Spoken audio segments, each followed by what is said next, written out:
I'm very pleased to introduce to you Dr. Valerie Grimm, who is Professor of Afro-American Studies at IU. She has a PhD from Iowa State University in history and teaches courses in Afro-American history at IU. And her area of expertise is agricultural and rural history.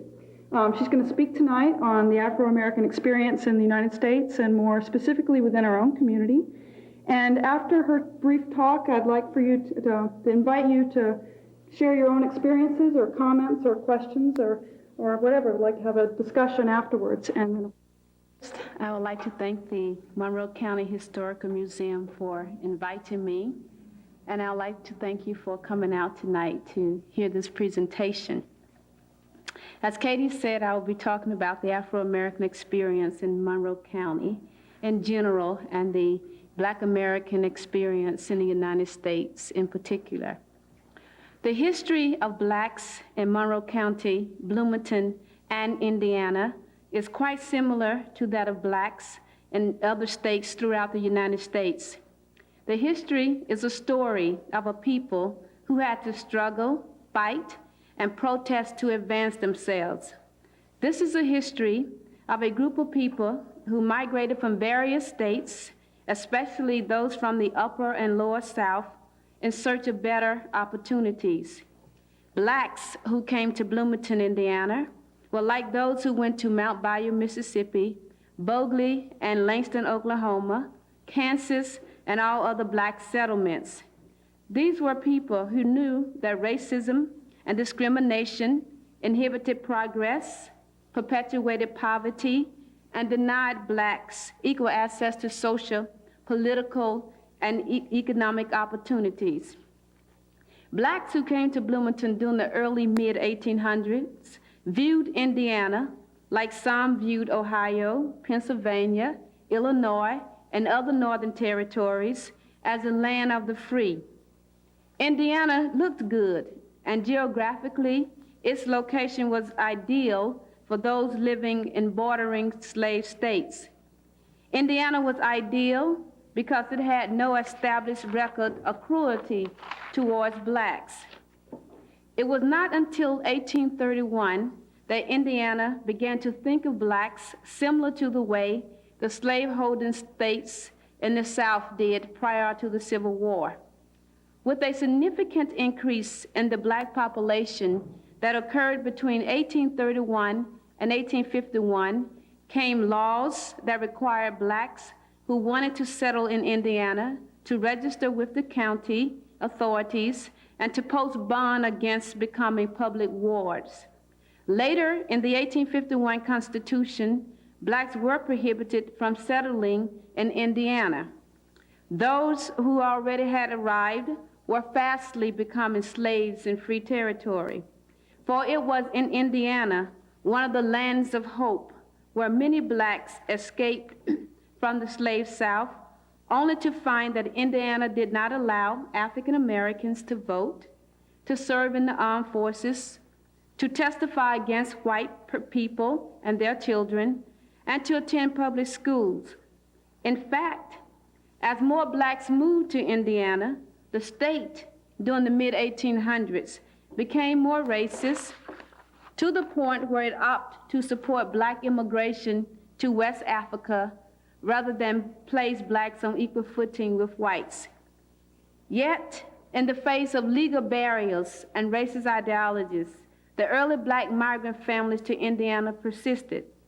Having migrated in the majority from North Carolina, Virginia, Kentucky, Ohio, Tennessee, South Carolina, Georgia, Alabama, Louisiana, and Mississippi, these families understood racism, what it meant to be black, and their place in society. They knew that they had to be patient, politically passive, and subordinate. They recognized that their labor and not their intelligence was the most respected thing they offered. Therefore, many sought, as whites commanded, to improve their lives with their hands first and later with their minds if the opportunity was extended. Consequently, the early years a black family settlement for blacks dealt with menial employment, where black worked primarily as farm hands or in the homes of whites. Between 1831 and 1866, most job-seeking blacks who migrated to Indiana found themselves scrapping for a living that was only a notch above slavery. Freedom was their most valuable resource, but without opportunities, it meant little more than bowing to their former masters. The opportunity for blacks to attempt full citizenship in Indiana came in 1866, when the state Supreme Court ruled that the law which forbade blacks to move to Indiana was unconstitutional. This ruling opened the doors to massive migration into Indiana. As a result, thousands of blacks descended upon the state. Blacks in particular moved to Bloomington, looking for the opportunity to own land and homes, to live in a community with their own people, and to educate their children. This was the dream, and continues to be the dream, of every black person living in America. It was a vision that blacks had in the Reconstructed South, and it was one shared by those in the North, East, and West. Everywhere, blacks in the United States, like those who moved to Bloomington during the 1860s, wanted the chance to be judged by their character and not by the color of their skin. One way in which black Bloomingtonians in the early years sought to be recognized for their character and intelligence was by adopting and implementing the ideal norms of the majority society. During the late 19th century, black Bloomingtonians believed, as did the representative Negro, Booker T. Washington, that African Americans should strive for economic gain, to own land, to work with their hands, and to be industrious at every task they attempted. If blacks proved that they were not potential wards of the state, they believed that the noose which hung so tightly around their necks would be loosened. To many dismay, the noose tightened and continues to tighten with each decade. As blacks looked towards the 20th century, they could only see, as did black Bloomingtonians at the turn of the century, that compromise was ongoing and that conflict was inevitable, and that the only way that blacks could guarantee economic, social, cultural, and political progress was to define and obtain it for themselves. This was the spirit of those early black families in Bloomington, Indiana. They recognized the value of self-help and put it to test. In Chancellorsville, Hinsonburg, Woodyards, and quote, Bucktown, the four areas where black Bloomingtonians resided, black men, women, and children built a community, a life that included their aims, goals, and desires. In the black Bloomington community were established jobs, churches, and schools. These were owned, managed, and controlled by blacks.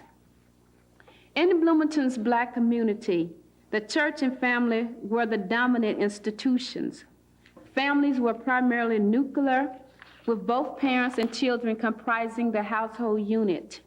Extended family or kinship was important during the early days, as families relied on each other for assistance, a place to live, and continued emotional support. Family members cooperated and valued each other's life. Because the black population in Bloomington was small, each person became an extended family member of every family in the community. This process ensured protection and guaranteed survival in an all-white settlement. The family and church operated as a team in Bloomington's black community. The church upheld family values, and families practiced the church teachings. One of the most significant facts about Bloomington's historical black families was the way in which blacks pooled their resources and energies to organize and fund church buildings and programs. Although its population was small, black Bloomingtonians supported 3 churches during its early years: The Bethel AME Church was founded in 1867, Second Baptist in 1872, and Taylor Chapel Methodist in 1890. These churches held as their charge the perseverance of the Black family and community life in Bloomington. They obviously were organized for worshiping, but they too were established to encourage fellowship within the Black race. Black churches provided the opportunity for their clientele to establish social rapport and to address feelings of separation.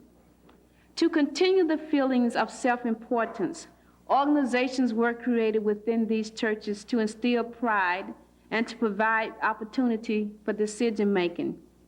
Denied political participation from the majority society, church organizations and boards became the political arena where members expressed their likes and dislikes and voted for their respective peers. Like the church, education was another mission Black Bloomingtonians defined for themselves. Because an Indiana law required school trustees to organize separate schools for Black children, where the Black population was large enough to justify such a facility, Black children in Bloomington were forced to attend segregated schools that were most often than not established by Blacks. Although the state law of 1877 stated that, quote, where no separate schools existed, colored children shall be allowed to attend the public schools with white children, unquote. In Indiana, some Black and white children attended the same school, but Blacks, for the most part, attended colored schools in Bloomington until the 1954 Brown versus Board of Education decision. When students graduated from the colored school or Banneker, they went to Bloomington High School with the white children. Just as early Black families in Bloomington took the initiative to develop their religious and educational agendas, they also understood the need to create their own cultural spheres. Schools had been separated by law. Political insubordination was sustained by law. Social intercourse between the races was not encouraged. As a result, Black Bloomingtonians, as did the white residents, created separate fraternal organizations, benevolent institutions, clubs, and other self-help activities. The church offered companionship and recreational opportunities such as the choir, the missionary society, dinners, neighborhood clubs, sewing circles, plays, and picnics. In addition to the church, the Bloomington Black community, like newly found Black communities across the United States, founded various fraternal orders: the Odd Fellows, Masons, Eastern Star, Elks, and the Household of Ruth have chapters in Bloomington. These groups primarily gave assistance to their sick members and burial benefits to relatives of deceased members. Other clubs and organizations gave money to the elderly, ill, incarcerated, and to children going to college. Although the theaters and some of the other recreational facilities in Bloomington were segregated or closed to Blacks, African Americans did attend the circus at Don Meadow when they came to town. Families also attended the county fair. It was in the economic sphere, however, that Black Bloomingtonians experienced the greatest difficulties. Facing racism and discrimination and forced into farm labor and domestic work, many members of the early Black community pushed to have something different. They recognized that change would have to result from them taking the initiative to create employment for themselves. For this reason, many Blacks tried to establish their own businesses.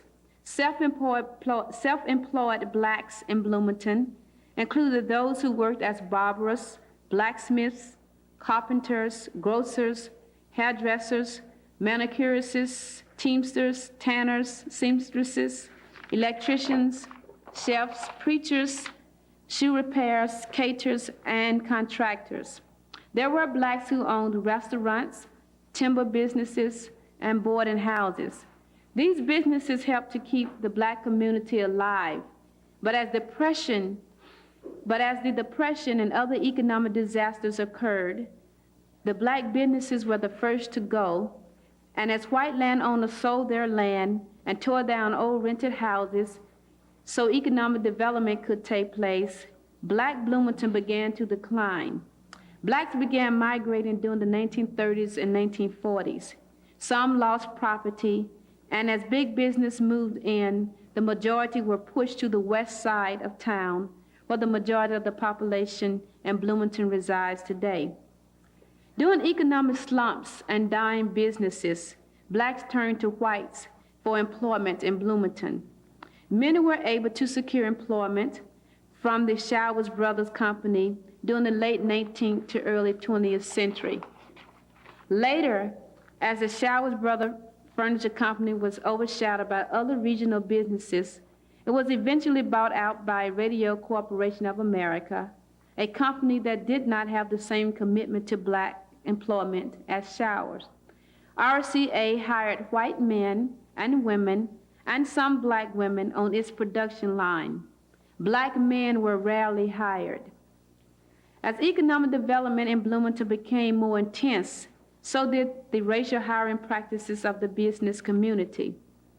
With the failure of black businesses came a dependence on white for total survival, especially economic viability and revitalization, which came in the form of employment from the Distributed Apparatus Division of Westinghouse during the late 1950s and Otis Elevator and General Electric during the 1960s. For Bloomington, these establishments meant economic growth, but for black people, they represented marginal employment. Blacks were given jobs at these manufacturing plants, but they were the lowest paying jobs. At Otis, for example, upgrading blacks to responsible position was met with difficulties. Although General Electric claimed to institute non-discriminatory hiring practices during the 1960s, it took 4 months to have one black employee employed at that plant. As blacks in Bloomington lost land and other property, and as the community was forced to one side of town, there arose in Bloomington, due to a lack of community development among blacks, wholesale racism to protect the powers of whites. With the Brown versus Board of Education decision in 1954, the colored schools were put out of business and the black teachers went with them. It became increasingly difficult for black teachers to find employment in Bloomington school system during the 1960s. During this decade, Lavera Terry was hired as a substitute teacher in the Bloomington system. Her employment came without a contract. Pressure from Reverend Butler at Second Baptist and members of the black community forced the school board to hire Terry and other black teachers. In Bloomington, blacks continued to force change. During the civil rights movement, they joined the nation in calling for equality. The black church acted as a catalyst for change, and its members became active fighting for the right to vote, fair housing, integration, and equal employment. Black students at Indiana University joined in the protests. They called for the introduction of Afro-American classes. They demanded recognition at the administrative and academic levels. The 1960s were a time for change in Bloomington, just as they were throughout the United States. Today, as we examine what the historical experiences of blacks in Bloomington and Monroe County have been, we can see that it has been a road of self-expression. It has been a road of denial from full participation in the majority society. It has been a struggle that has been hindered by conflict, compromise, racism, and prejudice. For blacks in Bloomington, these experiences have only been the beginning of a fight yet to come and for battles that are still to be won. On this day of celebration in honor of Black History Month, we find ourselves living in a city and a county that continues to struggle with the race question, the sex question, the human question. For all the gains that were made by blacks during the early years of Bloomington history, We find equal loss in the valuing of people, in their right to be treated fairly, in their struggle to become a part of or a member of a multicultural society, and in their need to be recognized as individuals. One only has to look at or go over to the west side of Bloomington to see the people who have been left behind. They are blacks and poor whites, struggling for the same causes but separated by race. Much of the black community on the west side will remind us of the race relations and politics that have gone bad. Crime, poor housing, dysfunctional families, and unemployment are consistent features of Bloomington black community on the west side. At the core of each of these problems is the race question. For blacks in other areas of Bloomington, though poverty might escape some of us, we are reminded of the failure of race relations and social norms when we are verbally attacked at restaurants and at gas stations, when we are called niggers by persons in moving cars, or when students at Indiana University complain constantly about racial insensitivities. Newspaper articles are increasingly describing how black citizens are complaining about racism on public accommodation, harassment in shopping stores, and physical and verbal assaults. Rumors of Klan activities in nearby community serve as a warning of problems yet to come. What should blacks in Bloomington do? What is Bloomington to do?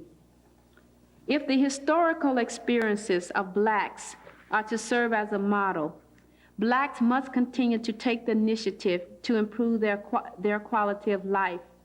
They must continue to insist upon fair hiring practices, equal access to loan for housing or small businesses. Blacks must continue to use the ballot to try to elect politicians who will not compromise their needs. Through the Black church, members of the black community must continue to reach out, using its benevolent and emergency funds to help the sick, poor, and others in need. A scholarship fund for the church youth must be established and supported to ensure money for books and general fees and educational development. The Black church must continue to teach economic, social, political, and cultural advancement.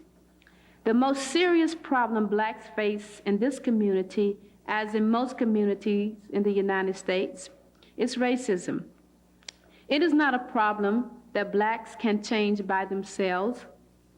It is going to take the collective effort of every member of this community to make a change.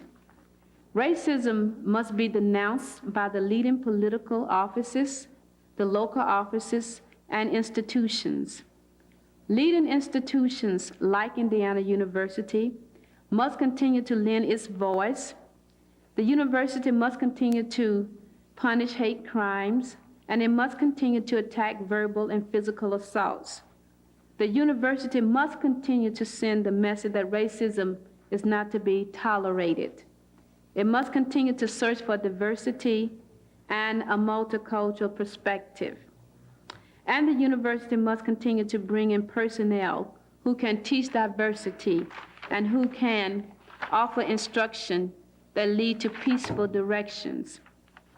With the election of Bill Clinton, the country has dawned on a new era, an era that promises equality and opportunity for all. If Martin Luther King could see, he would recognize that over the last 12 years, Americans have suffered, and he would once again call for a united, nonviolent front. He will take refuge in the fact that change is at hand. What this change brings to each of us will be determined by us. Let us work to make Bloomington one of the places where change is evident. Let us become committed to human rights, and let each of us fight as so many black Bloomingtonians did during the early years to be recognized for our character. Thank you.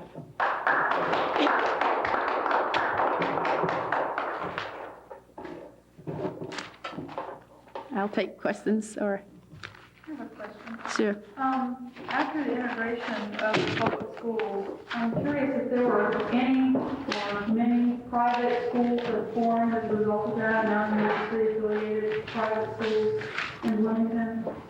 In Bloomington, I'm not sure, and I haven't been able to locate any. I have, for this presentation, because I'm not a native Indianian, I have relied quite a bit on Elizabeth Bridgewater's. I'm sure some of you have heard of Maurice Evans, who've been in this community for over 80 years, both of them. And I have not heard them mention a private school.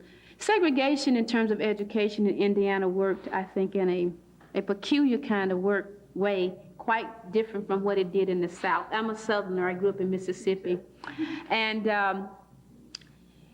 according to Mrs. Bridgewater's and according to what I've been able to read, even though there were colored schools, there were many instances in which whites and blacks went to school together as the law required. The law was real strict in terms of forcing that arrangement if there was not an adequate black population to build a school for. It didn't make sense to build school for like 1 or 2 families, so those children tended to go to white schools. Whereas in the South in the 1950s, and as integration was taking place, many Southern white parents refused to send their children to public schools with black kids. I know in Mississippi there were academies everywhere where I lived. I went to Mississippi public schools, and all of my education was black until I went actually to graduate school. I went to a black historical college. So as the state required forced integration, many white people established academies in the communities, and that's where their kids went. But as we experienced economic depressions, many of those academies are no longer in business, and integration is taking place because of economic means more so than anything else. It's interesting to note that even though Bloomington High School was integrated, that the Gothic yearbook, particularly in the 1920s, was segregated in a very interesting way. That all of the white seniors were arranged alphabetically, and then you got to the last page of seniors, and there all the black seniors were pictured. It was, I think, in most things. Because we lived in a segregated society. And one thing that people don't know a lot about is segregation in other parts of the United States other than the South. The South has a reputation for being the most segregated place or the most racist place in the United States. But in the South, as it was in Indiana, particularly in Indiana, as you said, I know about that yearbook. I've been told about it. When black and whites went to school together, there was still a sense of separation from the arrangement of pictures in yearbooks to seating and to other things, even at the university level at Indiana University. And there's a lot of discussion about the role George Taliaferro played in helping to integrate restaurants and the theaters and places like that. So it was a very segregated community during the 1940s and 50s, pre-civil rights movement. RCA ever tried to make reparations for? Has RCA ever tried to make reparations for what they did after they took over the showers factory? Have they ever apologized? I haven't read any statement of where they've been apologetic. I think that like most new businesses that come to town, they come with a different agenda. The black people who had worked for the Showers Furniture Company have been working for them for decades. The history goes back to the mid to late 1800s. So they had that relationship. So you have generations of black people working in that factory. RCA had never had that established relationship with blacks. So they came to town looking to give jobs and trying not to create commotion and confusion. And for many factories, that meant hiring whites in the majorities and giving them the better paying jobs. But for black men, who were rarely hired in the first few years of RCA's history. Employment came later as the number of black men enrollment increased at Indiana University. But for some reason, they systematically discriminated against black men. And they hired black women in larger number than they did black men.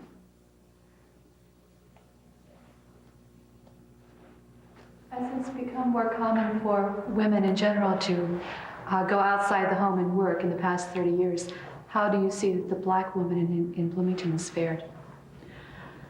That's a good question. I think that the black woman in Bloomington has done probably, given range of education, as well as black women across the board.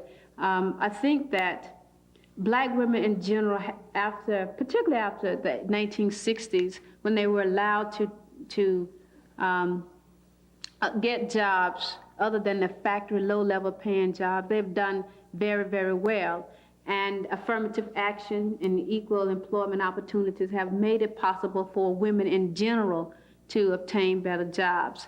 It appears that even today that black women get jobs at a rate faster than black men. That's not necessarily true, but that's the appearance.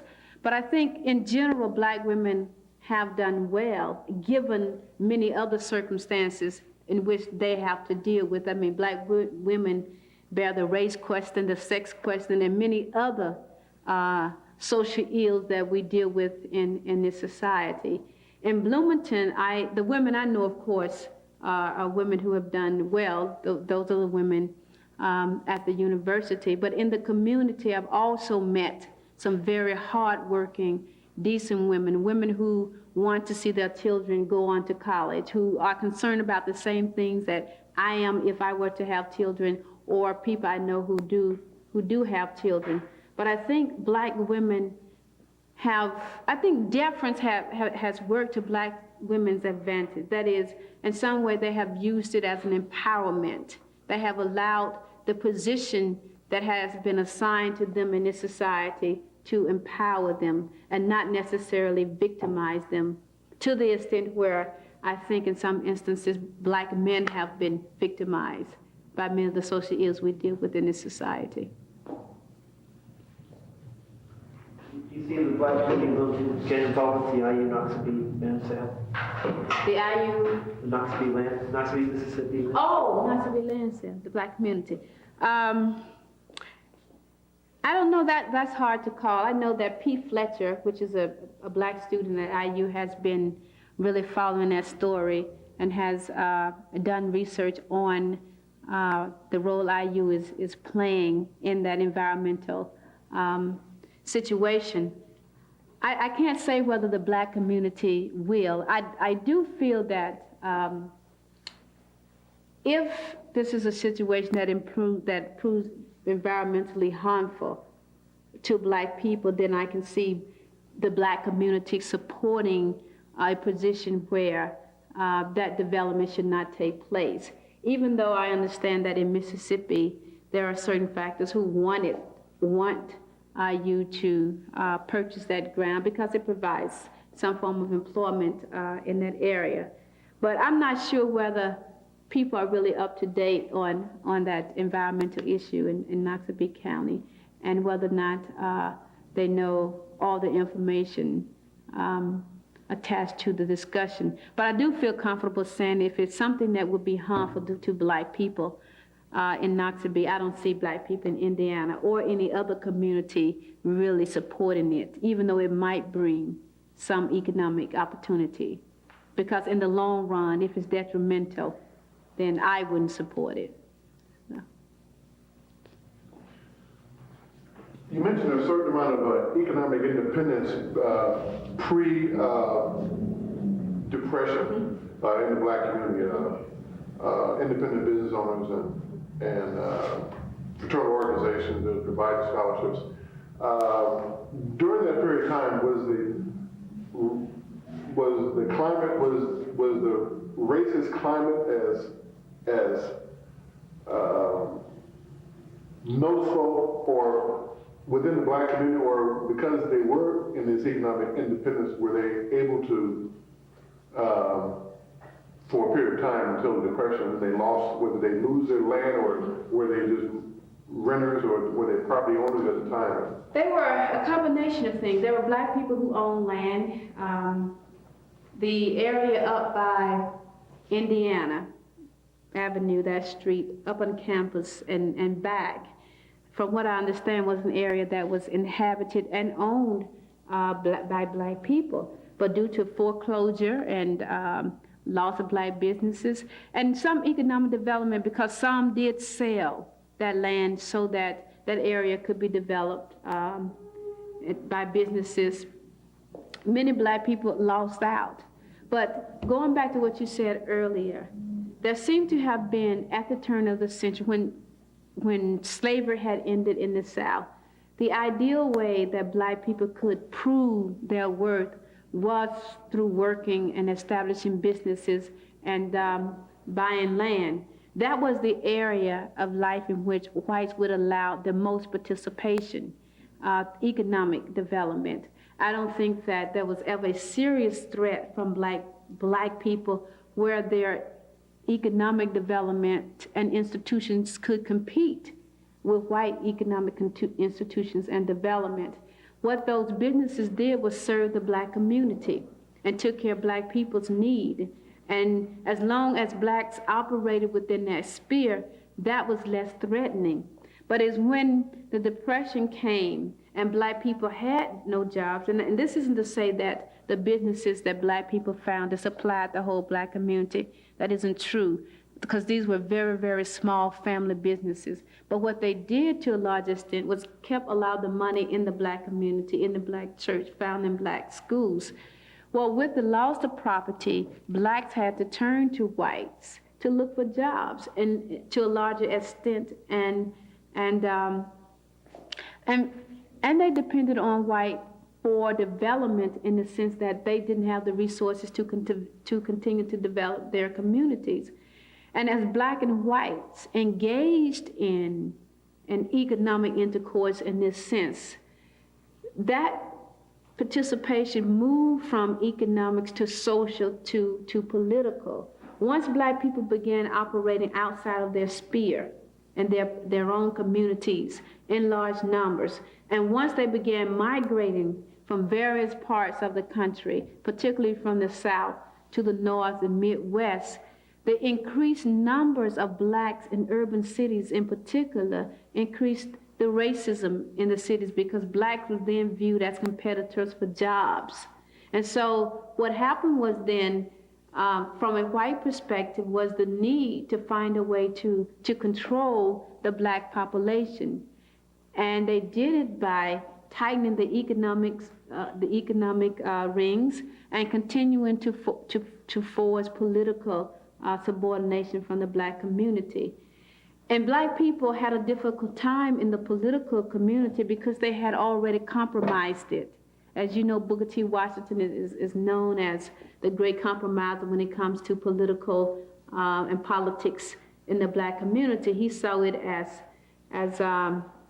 threatening to cordial race relations that needed to evolve, particularly in the South during this time.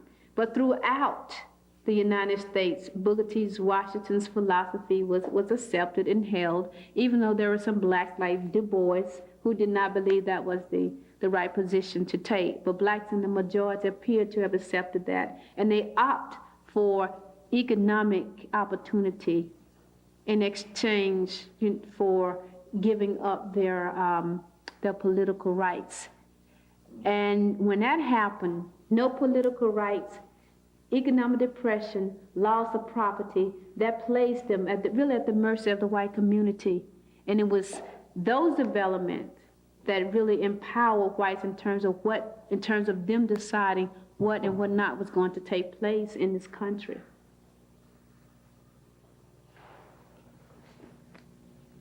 Any other questions?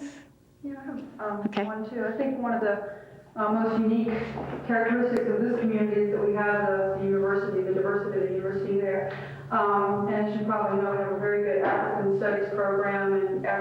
history program, and I was just wondering to what extent the African studies here at IU is filtered out into the community, or do you think that that pretty much stays contained within the university setting, or?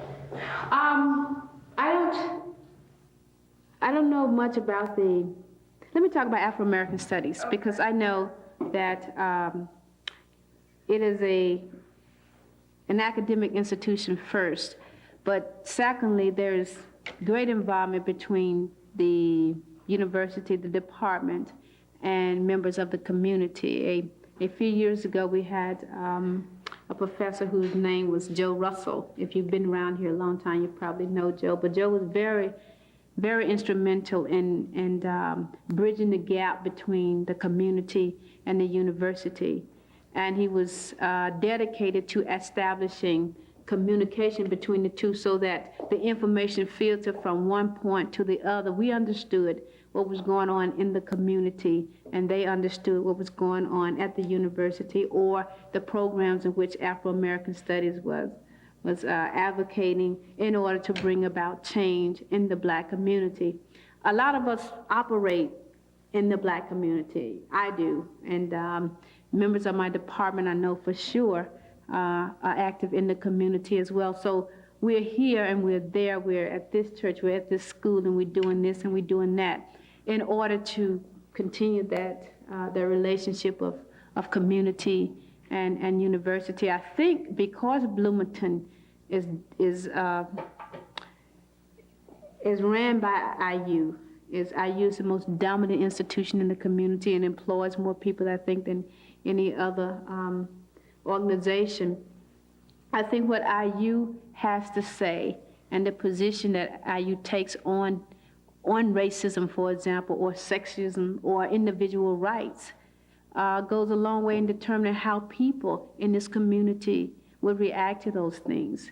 If the university takes a strong stand on racism and pushes the professors to do so, and then I don't think that we have a lot of problems with students being racially insensitive to each other, whether they're Black or white or vice versa, or a minority in general. I think that whatever position the university takes, and I think that it has taken a position on hate crimes and racial ideology, I think that is what people will follow.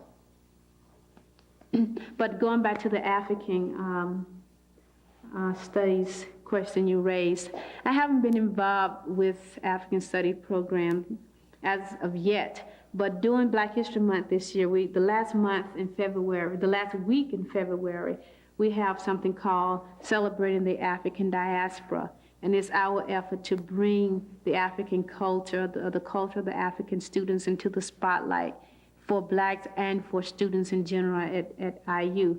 But basically, it's an effort to bridge that relationship between African Americans and African. And this isn't an activity that would include an all-dress day, for example, an African Guard. And then at the Black Culture Center on the 27th, there would be storytellers, and there would be songs, there would be food, there would be dress. There would be many things there that are exemplary of the African culture. And that's our way of trying to really become more involved in knowing what the African students do, where they're from, and really what their experiences have been here in Bloomington, Indiana, and at IU. Sort of follow on what Kay was asking. I was wondering to what extent, if any, African students and Caribbean students identify with the Bloomington, native African American community or the Afro-American Studies program, or do they see themselves simply as international students? I don't think that they see themselves as international students. I'm able to say that because a large percentage of our church membership is African students from various countries in Africa. And I've gone to social functions with African students, and on a number of occasions I've been to some of the things that they have sponsored. I'm not going to say that the relationship is bosom buddy, but I do think there is a great respect between the two groups of people, and I think there is a basic need on each other's part to come together and really try to get a clear understanding of what the experience is about. But I don't see them operating only in the international realm and not become concerned about African Americans. We have, for example, as AIs now department, some African students who work as AIs in our Afro-American history courses. So in that sense, we seek them out and they seek us out because we are trying to bring both perspectives together. And many of our courses, in terms of history and culture, deal with Africa first, then African America secondly. And that's where those students are really, really helpful in helping us understand what needs to be pointed out. So I think slowly but surely we'll get there.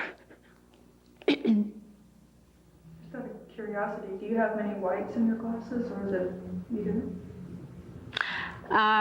My class, I teach the Afro-American history courses. That means I teach Afro-American history part 1, which is deals with some of the centuries in Africa, 10th, 11th, 12th century Africa. And it goes to the ending of the Civil War, which is 1865. I teach that course. And part 2 begins with the Reconstruction time period, which is 1865 to 1877. Then through the present, which is today. I have in this lecture class about 90 students, and I think the majority of those students are white. And in all my classes, that's been the case. So, and we teach a lot of white students in Afro-American studies. And they've been very good students who have come with very good questions and very good, and are very concerned about many things that are going on in our society, which is encouraging to me. But we teach a lot of white students, we really do. And we have in our department white AIs. In fact, my AI in the Afro-American history class is a very capable white woman who really has a good understanding of what the African-American experience has been. So in many ways, we try to bridge many gaps. Anyone else? Well, I'd like to thank you for coming out, and I've enjoyed being here. Thank you.